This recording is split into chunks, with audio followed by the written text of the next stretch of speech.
Christmas lights glow softly across the neighborhood.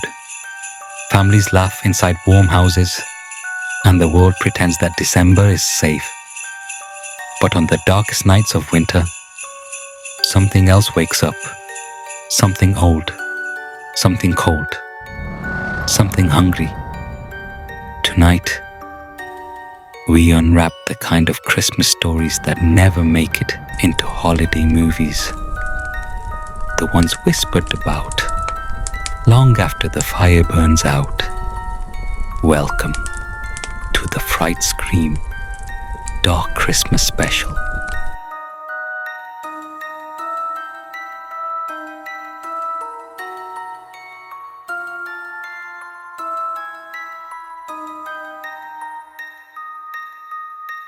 The Johnson family bought a new ornament that year.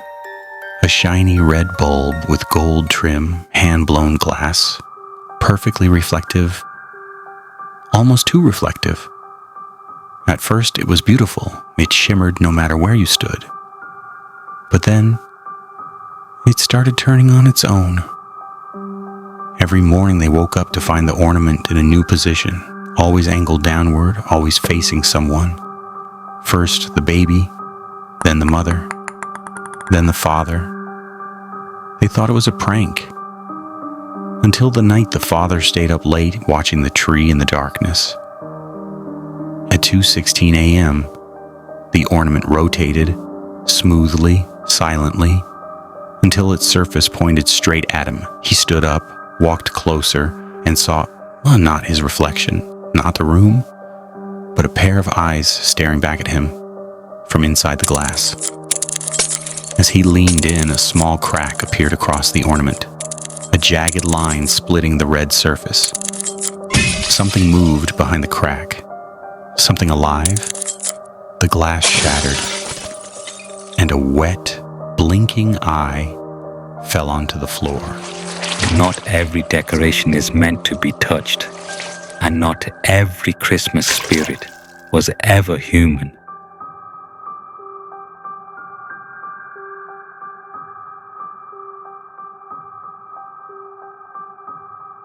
Knock never cared for carolers. Too cheerful, too loud, too fake. But the group outside his house that night was something different. It started with humming, beautiful layered humming, the kind that vibrates through the floorboards and settles into your bones. Mark opened the door and froze. 5 figures stood on his porch, bundled in old-fashioned coats, snow melting on their shoulders, and not a single one had a mouth.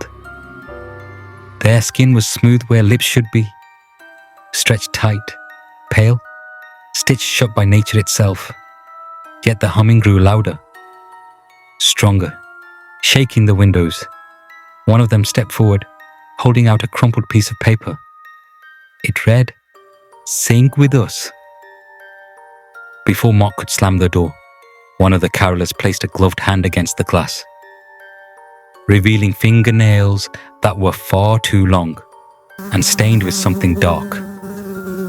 He locked every door, closed every window, but the humming didn't stop. It came from the vents, the attic, inside the walls, and then from the bedroom. Mark opened the door, and the carolers stood around his bed, mouthing nothing, yet singing louder than ever.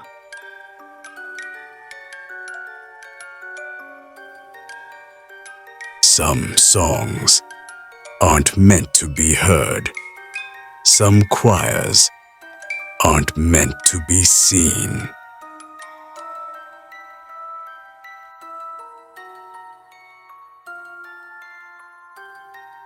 On December 10th, a small gift box appeared on the Andersons' porch. No tag, no footprints in the snow, just a ribbon tied perfectly on top. Inside was a single object, a lock of hair, dark, short, fresh. They shrugged it off as a prank until the second box arrived. This one held part of a shirt that belonged to Mr. Anderson.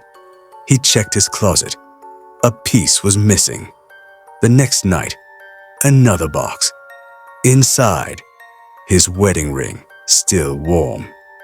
He reviewed the doorbell camera footage frame by frame. All it captured was the porch, empty. And then suddenly, the box was there, as if it appeared mid-frame, as if time skipped. By the fifth night, he couldn't sleep. He sat by the window, staring at the porch, waiting. At 3:03 a.m., a box appeared inside the house, right in the middle of the living room, already open. Inside was a printed message. "I'm almost done collecting you."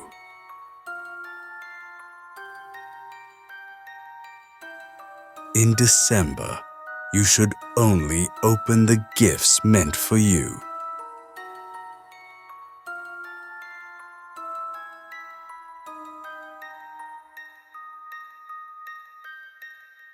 The elf on the shelf was supposed to be fun, a harmless tradition, a silly game, but this one moved differently. Tom noticed it first. Every inhale he took, the elf's head tilted forward. Every exhale, it tilted back, as if it was studying the rhythm of his lungs. He held his breath. The elf froze instantly, mid-lean, hands stretched forward like claws. He exhaled, and the elf snapped into a new position, closer. Tom scooped it up and threw it across the room, but the lights flickered, and suddenly the elf was on the bed beside him. Its painted smile split open, revealing tiny white teeth forming inside the cloth. He woke up choking. A small red hand wrapped around his throat. The elf whispered, "Don't stop breathing now. I'm not finished counting." Not all toys wait for midnight to come alive.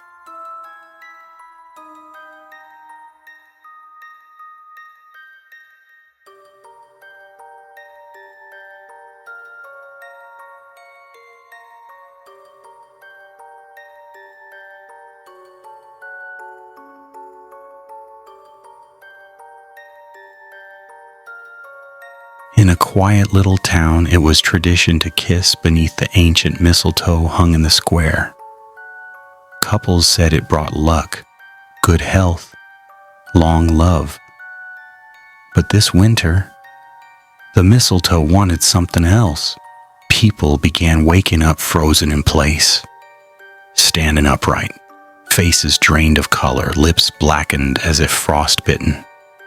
Their partners found them smiling at nothing. A woman named Clara set up her camera to prove the mistletoe was harmless. She stood beneath it, waiting. The snow drifted softly around her. At 12:01 a.m., the camera shook. A tall, shadowy figure appeared behind her, long arms draped over her shoulders, lifting her chin as if guiding her into a kiss. Her body went rigid. Her eyes rolled back.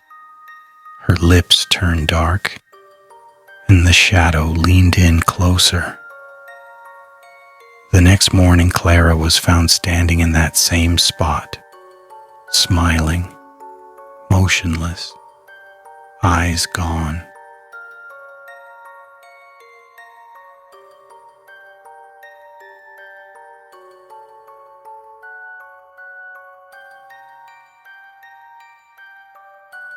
Christmas is a season of miracles. But miracles don't always come from heaven. Some crawl in through the cold. Some hide beneath lights and ribbons. And some come looking for you.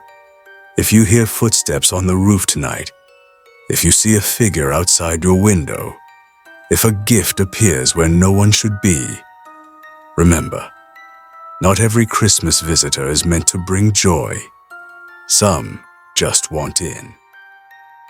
Happy holidays, if you survive them.